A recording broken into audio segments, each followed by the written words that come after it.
Ladies and gentlemen, pay attention.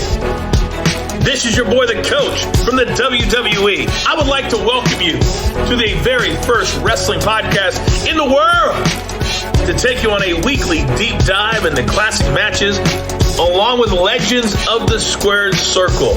Enjoy the discussion. Enjoy the back and forth. There's so much to get into. Ladies and gentlemen, this is the payoff.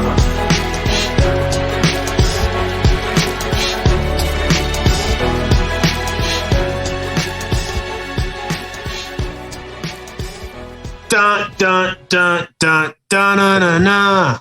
Dude, Jeff, you and I already talked about this, but you seem to not be happy with Hulk Hogan's attire. He's wearing. Oh boy, I didn't like. I'm not gonna lie. This is the first when we pulled this up. My reaction was, "What the hell is that man wearing?" Like, and so this is gonna be exciting, though. Good, man. I'm pumped for this one. I'm pumped to talk about this feud because, admittedly, I mean, look, I know a decent amount about it, but there's probably some intricacies to it. And, man, Roddy Piper, for me, I just, he's a little before my time. So there's, that we'll talk more about the AE documentary and some of the other stuff out there about him. But again, this was just really before my fandom started, WrestleMania 3, 4, 5, and so on. So I'm excited though. Yeah. What about you? It's really weird because, like, as long as we've been doing this show too, it speaks to like how much, like, just how much ground we still have to cover. It's our first Piper match. Like, really? And so, yeah. And so we have a couple others. We've actually got the WrestleMania 8 Bret Hart and Roddy Piper on our list for future. And then we have the WrestleMania match, which we will discuss on this one as well too, and kind of what happened there. But yeah, like you said, this was one that when I was just going through it, it'd been a while since we had done a match from this time frame too. So I kind of really wanted us to get back into that a little bit. I know we like that kind of 90s as well too. And so, and we had strayed a little bit. I said we had done some WCW recently a lot. We do really the last few weeks. This is our first WWE match in a month. We've done Halloween Havoc, ECW, and then Ring of Honor. And so we're bringing you, especially with Survivor Series around the corner at this point. We got this, and then we're getting right into some Survivor Series. And so, yeah, I think so. It's time to get back to this, but then also, like, it's just time to talk about this. Like, plain and simple. This one just made sense. So we're on an anniversary kind of at this point too. It's been just a little bit, and so yeah. So it's been a week ago previously, back in 1985, and so yeah. And again, as much as Piper is liked and kind of had the career he had, for us to not talk about him, it's time.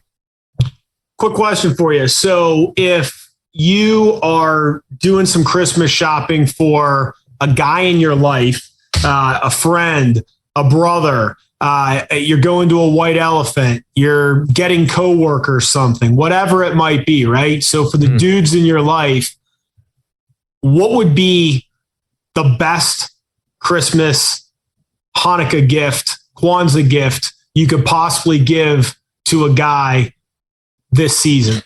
Right now, like for me, like I won't spoil the other thing I got for my brother. But again, if he listens, it's going to spoil this part of it for him. That the one thing that I got again for my brother, and I would have, any guy out there, any woman out there, like, looking for, something for their guy, the gift that they should be getting is absolutely from manscaped.com. They should be looking at all of their lines of products and using our codes because they are absolutely worth it. We do not hesitate to endorse them. Multiple packages, we want multiple packages to make your package look good. And plain and simple, the Lawnmower 4.0, the Weed Whacker, no matter what you're using, it's absolutely worth all of it. And we're going to help you out a little bit, especially with this holiday season. Get it now. It won't take long to get to you, so you can have it and tuck it away. But manscaped.com, using our promo code payoff20, payoff20, the numbers, you'll get free shipping and 20% off. It's absolutely worth it. Tom and I would not steer you in the wrong direction. We appreciate all of our fans kind of sending us not the screenshot of their results, but the screenshot of their order. And so, and them getting it and using it, because it's absolutely worth it. Everything in their store, check it out using our promo code PAYOFF20 for free shipping and 20% off. Nobody's going to be disappointed. That's for sure. It's absolutely worth it. Well, and the other thing too is I feel like, look, we all, with Amazon and stuff, I mean, we all just buy shit all the time. So it's like, if you're giving someone a gift, to me, I want to give them something they're actually going to use. And it's like, that's one of those things where you buy someone some Manscaped stuff, that shit might sit in their bathroom drawer for the next 10 years and be used every 10 days. Like, how cool is that? That's actually like a gift that people are like, I use it. I look at it every day. I use it every week or two. Like, it's an awesome gift. And they last forever. So anyways, I'm buying a bunch of them around the holidays. I know you are too. And if you're looking for stuff, again, that'll actually be used and be appreciated, it's a great gift. So, all right, Jeff, let's get into the build. Oh, it's time for the build. All right, so this is a really interesting show. It's called the Wrestling Classic. It's the second pay-per-view ever produced by Vince, and it's a one-off event. It's got this huge 16-man tournament. So this is basically King of the Ring before King of the Ring, but they have all these guys wrestle on this show. So there's nothing prior. And then in the midst of it, they put this Hulk Hogan, Roddy Piper match, towards the end of it. This tournament, I'll go through some of the names, but it ends with the Junkyard Dog defeating Randy Savage. And interestingly enough, they gave out a Rolls Royce. So there's 250,000 fans that enter a contest for a Rolls Royce, and they gave one out. Like, that's pretty interesting. So really, really interesting show. The names in this tournament: Adrian Adonis, Corporate Kirshner, Dynamite Kid, Nikolai Volkov, Randy Savage, Ivan Putski, Ricky Steamboat, Davey Boy Smith, Junkyard Dog, Iron Sheik, Moondog Spot, Terry Funk, Tito Santana, the Magnificent Morocco, Paul Orndorff, Bob Orton. Now, how's that for a tournament? Like, the name, like, it's almost crazy, some of those names on there. Yep. And then the matches. Some of them didn't even really get started. 9 minutes, 27 seconds, 3, 2, 2, 3, 4, 6, 6, 4, 45 seconds. 17. Yep. Crazy. Yeah. So that's it, man. What a wild show. But it's like King of the Ring before King of the Ring.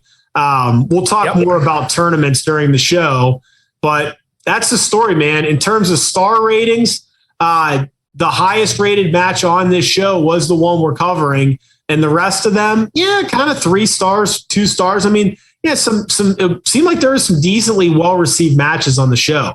So I know this is one of probably the better feuds of this era, and arguably the best of this time frame. But storyline standpoint, how do we get to this particular match in the feud? Yeah, this was interesting because, like you said, part of this is we need to put ourselves, and I've been a while since I've said this, but we need to put ourselves in kind of the time frame of when this was happening in 1984, 1985, because you really have to understand and remember, like, there was no WrestleMania at this point. There was not the monthly pay-per-views or anything like that. Like, the landscape was just very different at this point. And so, and then also just wrestling being as mainstream as it was, even that was a little unusual. Like, how we're going to talk about that a little bit, about how it was like what part of culture it was a part of, but just very odd. Odd in the sense that, like, how we know it today, it was just, how we're going to describe this, we wouldn't think that this would be how it was. And so, really the biggest feud of this show, like we said, outside of the tournament, because that was what primarily made up the card on this one, was the feud between Hulk Hogan and Roddy Piper, feuding over the WWF at the time, WWE Championship.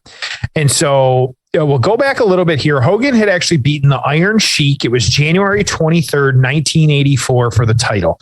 This match doesn't take place until November 1985. So he was holding on to it for the better part of 2 years, almost just a little bit shy, about 20, 21 months when we were dealing with this. And so, you got to remember that at the time, and so 1985, Piper was pretty much the top heel of WWF at this point. And so part of this was him speaking out at what was called the rock and wrestling connection of, there was a period in the 80s and really this part going into the 90s as well too, where a lot of wrestling's, and this is just a history of wrestling, a lot of wrestling success was also tied to the music industry as well too. And I say the music industry of like MTV and things like that. And so MTV at the same time was also in its infancy as well too. Like it was not kind of what we know today of all these crappy shows. Like MTV debuted. Is MTV still around? MTV is still around, but 1981, August 1st was the first time that they were on the air. And so very much tied though to what was happening with that. And so the connection was, from what was kind of there in the cross promotion was you had, who at the time was a manager, Captain Lou Albino, and Cyndi Lauper. And so as we all know, very famous singer, still out there performing. For me, best known for the theme song to The Goonies, one of the classic movies of all time. And so, being a huge Goonies mark as well. I don't know if you and I have ever talked about that. We have not actually. I would actually love to go to the house out in Oregon as well too. I know there was a campaign to save it as well too. And so just like the Goonies, people had to donate to save the house. And so it is still there. And so you can go check that out and things like that, which is always good. The rock formation's still there as well too. And so yes, huge Goonies fan. But having that, and so MTV being a part of this, at the time they had live wrestling on the programs as well too, or on the network as well.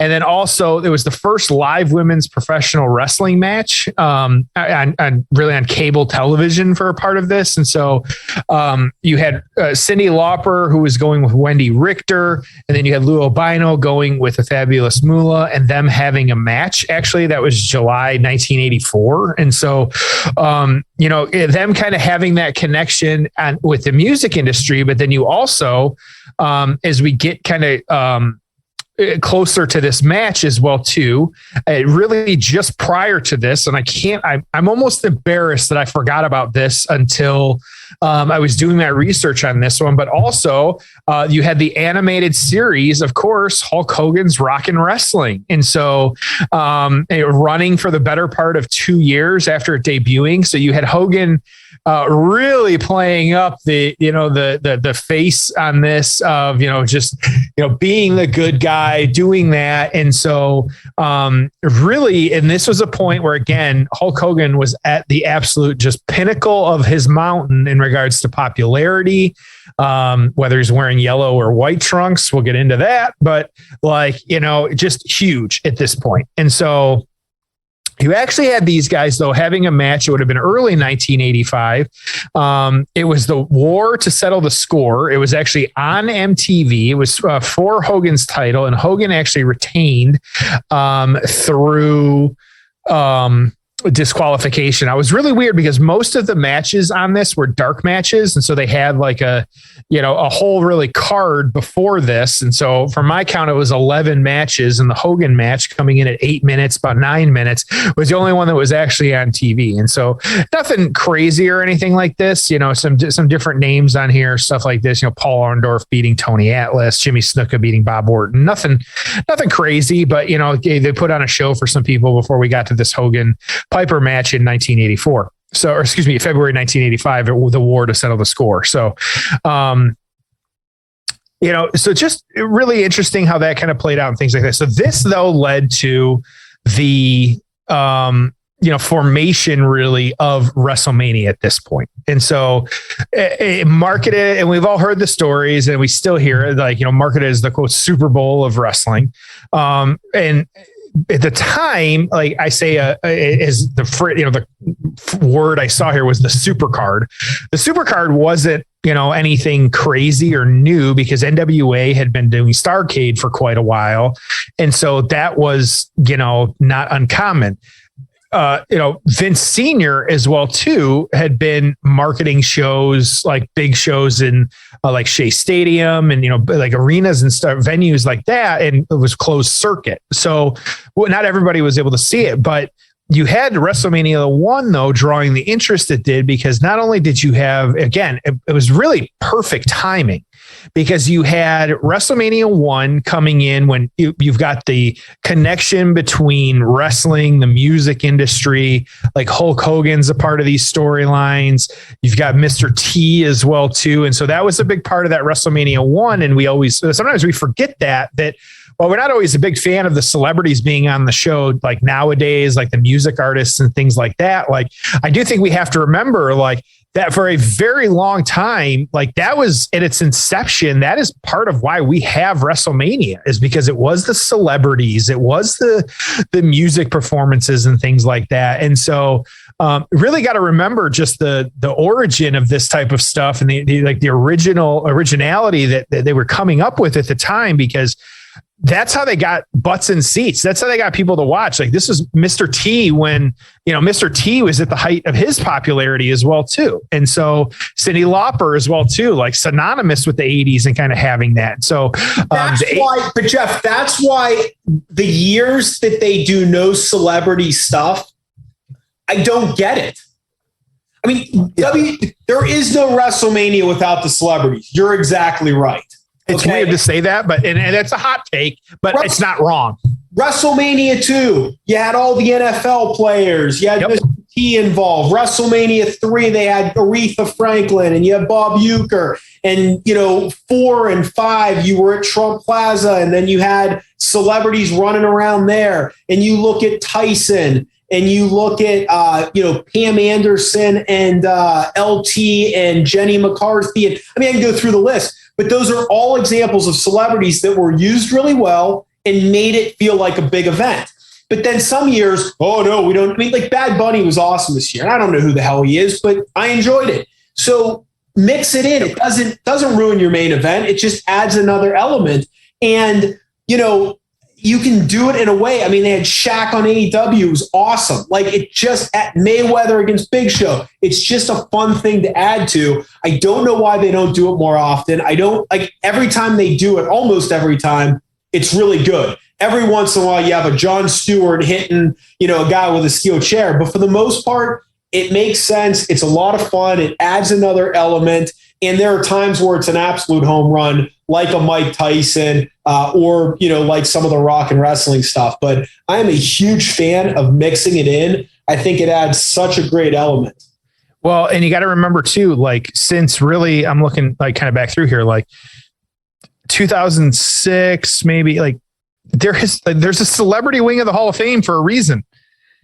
And so we got to remember that too, is we're, so it's such a big part of like, so again, this match is Hogan and Piper, but like we have to set the stage for why this, is the way it is, and kind of get to the, do the build on this way, because there was a lot happening outside of wrestling that was incorporating wrestling. And so that was why part of this, so Mr. T and Cyndi Lauper, and, Mr. T, I say for our younger listeners or even the older listeners, the A-Team was, of course, his big show at the time, which that running from 1983 to 1987. And so this for 1985, like Mr. T was huge at this point. And so he still is around, it's still his catchphrases and things like that. So it's all really important. And so, of course, all of this leading, though, it was really the main event of the first ever WrestleMania, which is March 31st, 1985, where you had Hogan and his corner was Mr. T defeating Roddy Piper and Paul Orndorff. And so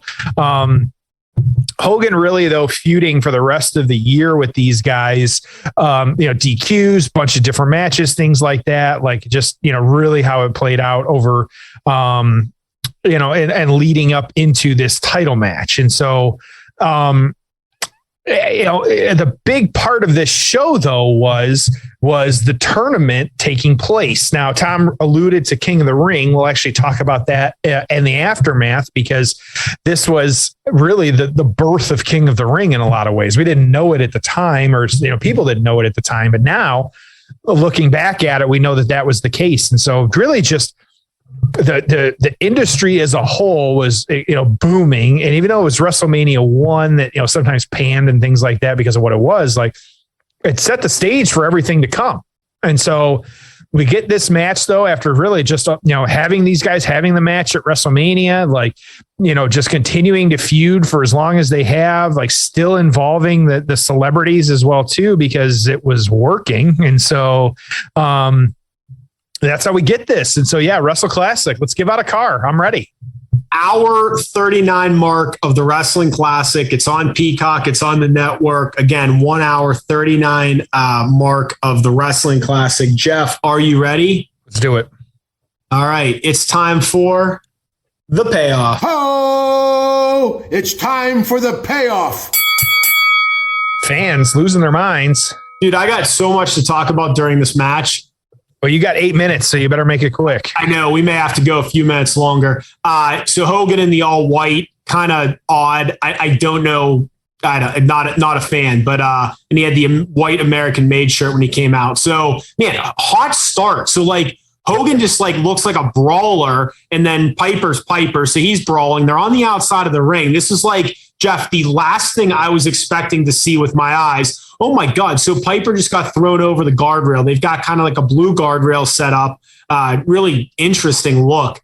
It looks like it's attached to the ground. So it looks like that's part of the arena. Now Hogan's gone back in the ring. They're both just tearing into each other. Everybody's on their feet. Yep. They're moving at literally double the pace I would have expected. I'm going to talk really fast because I got a lot to cover, and this match is moving fast, and I want to talk about the match as well. Here's a fantasy booking thing. When Piper came into WCW in 96, I mean, the Hogan feud was pretty cool, and I really actually remember enjoying it. But let me tell you something. Why wouldn't you have made Piper the fourth man of the NWO? He was WWF through and through. He was a great heel. Can you imagine, instead of Big Show, it being Hogan, Nash, Hall, and freaking Roddy Piper? And then you bring in DiBiase, and then you bring in X-Pac. And I mean, they could have made a badass NWO. I wish the NWO only would have ever been ex-Vince guys. And you could have easily done that, right? I would have never had anyone jump, or I would have waited a long time to do it. I'm saying jump from like the WCW side. I think you could have gotten away with it. And there's so many things you could have done too. You could have always moved Flair over because he used to be with Vince, and he could have, played that angle off. But you start thinking of all those guys. I don't know. What do you think of that? Interesting take there. I do want to point out is just before, watch how springy the mat is for starters. Yeah. But then also, I like it, to kind of approach it that way. Like, I've never heard anybody actually say that, even as long as you and I have talked wrestling, because that's just, I just thought of it. I just thought of it. Of like, putting him that way. And like you said, like those through and through WWE guys, like it really would have been insane. Like, and then you'd have all this backstory too with these guys of, then, breaking up and things like that, eventually. And then, you could, who knows what it would have been like at the time, but getting a Piper Hogan match as well too. Like, yeah. And he came in 96, and then you put Savage in there. Yep. Shit. Yeah. Imagine, and I don't think Warrior would ever done it, but imagine Warrior coming in black and white. Nah, yeah, but it's a thought. Yep, I know. What was Roddy Piper's first wrestling name? Oh, I don't know. Good trivia today. The Masked Canadian. Ooh, intimidating. Very, very. Dude, these guys are like just wow. Really? Ooh, hello, Hogan. So Piper jumps off the top rope, and Hogan catches him in a bear hug. That was a really good spot. I want to talk to you. So you can see in the crowd, there's some yellow shirts. You got some bandanas on some kids. Yeah, these guys are dressed in 1986 like I just dressed to go to SummerSlam. And they are popping hard for everything that Hogan does. And so there you go. Piper going for the cover. Nope. Just interesting. Like, listening to the commentary. Sounds like Jesse and Gorilla. I was going to say, it's like Jesse and Gorilla, I would guess. Yep. At this time frame. Yep. That sounds about right. And so. Remember that clip I showed you of Hogan wrestling in Japan and looking like Daniel Bryan? I believe I have that on our list. So God, that was the most ridiculous thing ever. We have to watch that match. Hey, so the whole premise of this show was a tournament, right? Like King of the Ring, Crown of the Queen or Queen Crown or whatever. Okay, so my question to you is this: if you're trying to get a bunch of people onto a show or whatever, do you prefer a tournament or do you prefer just doing like an 8-man Money in the Bank match?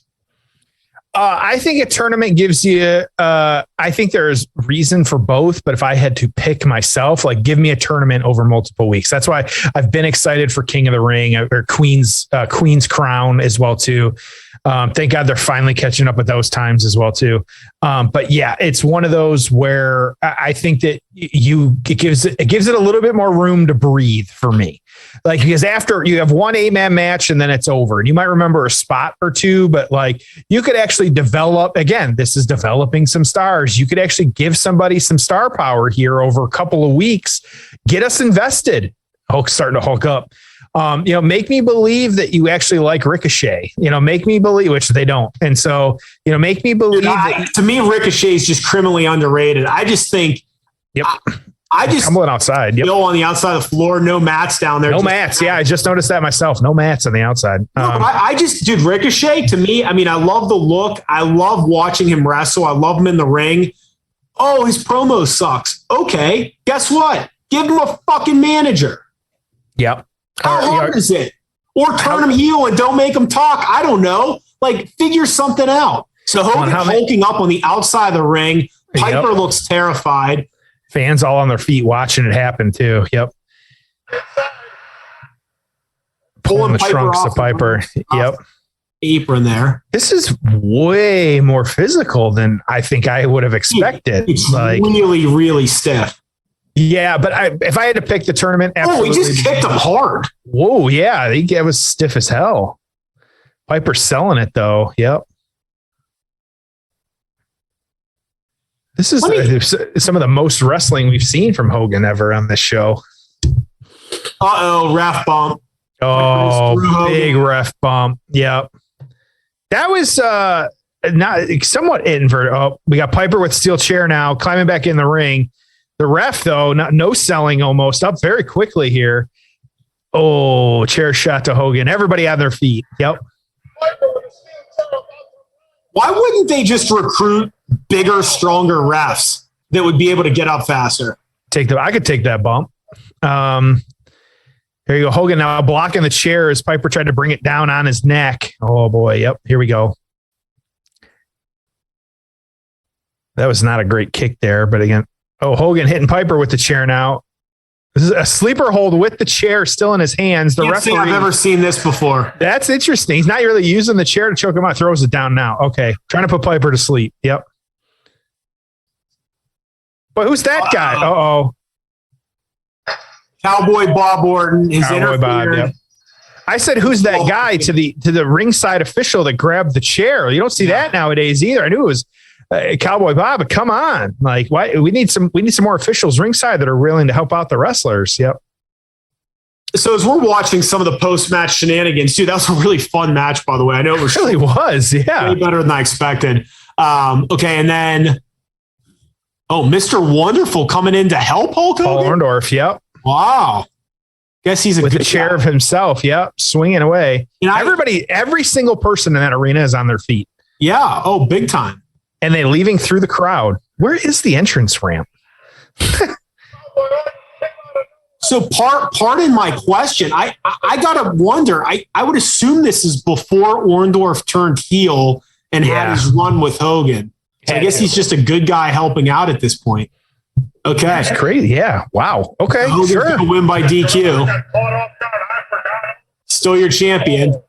Yep, by DQ. This is a short match. Before we get to math, let me ask you this, and I have a thought on this because I was thinking about it the other day.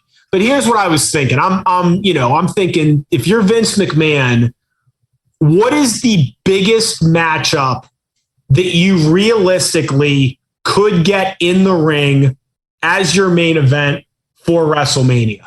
This upcoming WrestleMania? Yes, this upcoming WrestleMania, realistically. So they have to be alive. They have to still be able to wrestle. I'm talking the biggest possible, grandest match you could possibly pull off. What would it be and why? And then I'm going to give and how about this? I'll give my answer first and give you a minute to think. I just gave mine. I have an answer. I know. Go ahead. Let's hear it. It's Rock and Roman. Okay. Like I don't see like that's it. Okay. And my why is because like Roman, if you're going to say that Roman's the guy, okay, that's what we're doing. But I think The Rock, like in regards to star power, because sadly, I don't know, like, well, I'd love to say like Roman AJ, like, I don't know if that is what the fans, I mean, I'd want to see that. I don't think that would produce a good match. I thought we had something with Finn Roman, but prove me wrong there. And so, I think that if you're going for pure star power and what we just talked about with like the celebrity and all this other stuff, like it makes the most sense to me. I had that same thought. Okay. Yep. But I had a better thought. I think the biggest match that you could do is Rock. Because I think ESPN and the tabloids and mainstream media and casual fans and lapsed fans, I think that's the biggest thing you could do. And I just think that would be off the charts if you could pull that off. Now, I'm not saying they do that. Rock Reigns is probably the way to go, and that's perfectly fine. And it, creates a little bit of awareness about Roman Reigns for those that don't watch anymore. But man, you talk about a match where it's like, tell your buddies that haven't watched wrestling in, 10 years, hey, main event of WrestleMania, it's the fucking Rock versus Brock Lesnar. Are you kidding me? Yeah. Yeah. And to put those, and that's too, you got to wonder, like, sadly, you have to think of who are the names from past.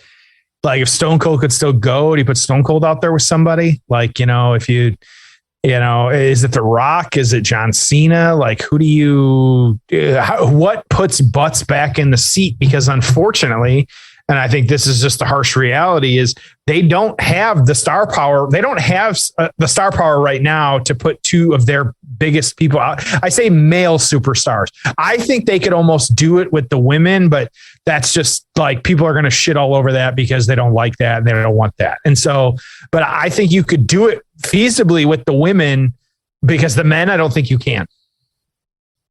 I think you have about 3 or 4 people that could legitimately main event like a 2-night WrestleMania on the women's side.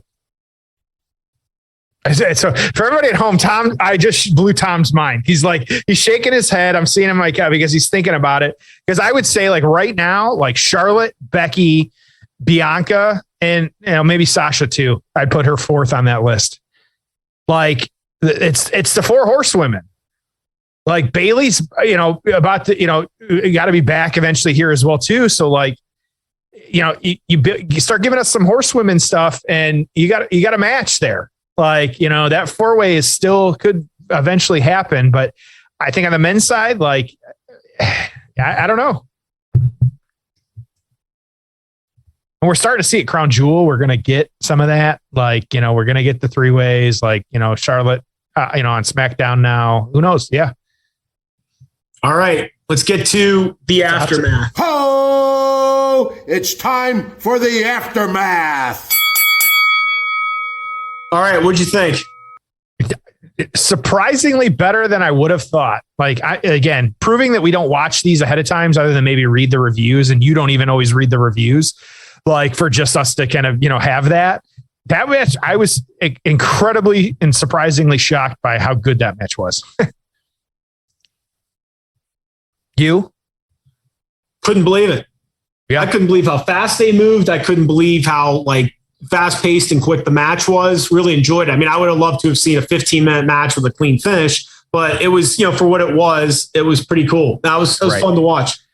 I think the timing was actually just long enough. It was exactly what it should have been. It shouldn't have been any more than that. And so that was really good. So I was happy with that.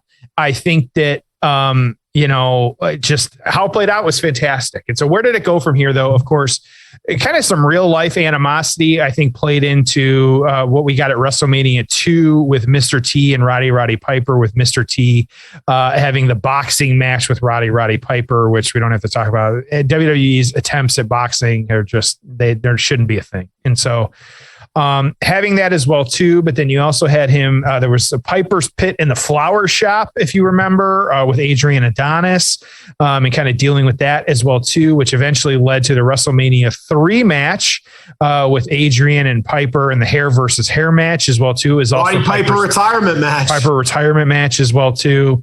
Piper ended up winning that one as well too, went on to be, outside of the company at that point. So, kind of interesting how that, interesting on that, where he was part of the show. So I say that was his matches, at the next 3 WrestleManias versus the next 3 WrestleManias with Hulk Hogan. And so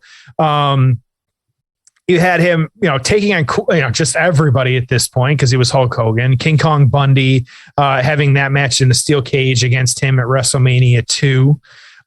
Taking on all kinds of people, but then of course, really most of really that following year after that, and was the build and working toward WrestleMania 3, which Andre the Giant undefeated, Hogan, having the belt as well too, and then that leading to their match at WrestleMania 3. And so, and interesting that kind of, I say, push coming from Piper's Pit as well too, as we know, with Hogan confronting Bobby the Brain Heenan on that, and getting the match after that. And so we all know how the WrestleMania 3 match played out, and having that. And so yeah, it just, I really feel like, as I was kind of looking at both, like just their trajectories were very different. Like with Hogan, going on to be extremely successful for the next few years, and I almost feel like, I say Piper, best word I could use is underutilized. Like, that's the best we can give him. And I think they cover some of it in the documentary, but, he wanted to be an actor. He wanted to get out of wrestling, stuff like that. That was a lot of it too. Yeah. I just don't think he was around and willing to work. And remember, this was in the era where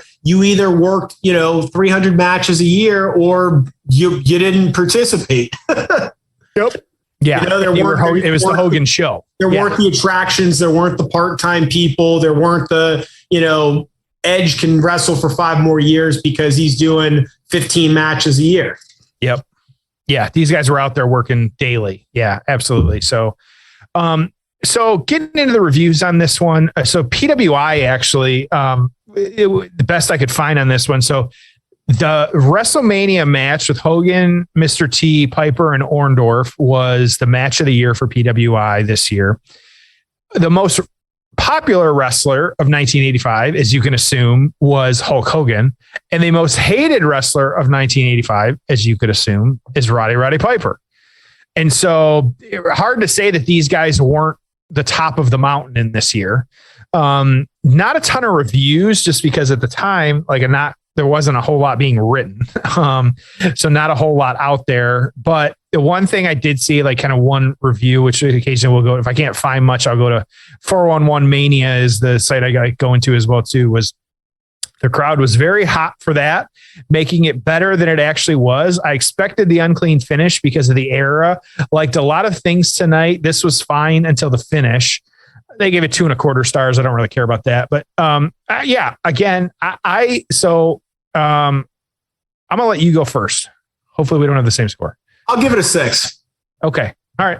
And just because I was pleasantly surprised by the match and kind of the two of them like physically interacting, but schmosh finish 8 minutes in, part of a bigger storyline, certainly not a blow off match or a main event or anything like that. But Piper really didn't take pinfalls. So I guess this is all you were going to get. But Yeah, I mean, I enjoyed it. It absolutely go back and watch it. It's 8 minutes long. You'll really enjoy it. What about you? Yeah, I'm going 7. It's almost interesting to me how they just kind of really exceeded what I had thought. And so, I think so much of it is we've seen so many crappy matches of Hogan on this one that it's hard to, he wrestles a certain style, but this was almost a little different than that. Like it was, that kind of pre-WrestleMania and kind of, really, I say his early days before any of that was happening. And so we got a match that was very different than we were accustomed to. And I was pleasantly surprised by that. It does remind me like, no matter how you feel about him nowadays, like the dude had some star power, and so it really impressive to kind of see what he did and what he accomplished, because that was a pretty good match. And so it's hard to not be a fan of that. So 6s and 7s, there's nothing wrong with that. Good episode. Fun, man. I'd never seen that match. I some of this stuff that's a little off the beaten path is really fun to watch. Yeah, and this one definitely is that way. It's funny, too. I've had it on just since then. It's always just weird seeing a young Vince McMahon, young Miss Elizabeth, stuff like that. It's always good to see that. So, but yeah, just kind of crazy. But yeah, very good stuff. So good. Fun episode, man. A good call on this one. We're just going to keep. And so we haven't even talked about it. I know this weekend, too, Survivor Series. And so we got that going for us as well, too. And so we got some Survivor Series matches over the next couple of weeks. We're going to throw it back to some favorite ones of ours. And so we've got that to look forward to. But yeah, just again, another good week of wrestling. We got Full Gear is behind us and Survivor Series is in front of us. All right. Well, as always, thank you for supporting the show. Go buy some Manscaped stuff for your family and friends and loved ones. And we'll see you next week. Payoff 20. We'll see you next week on an all-new episode of The Payoff.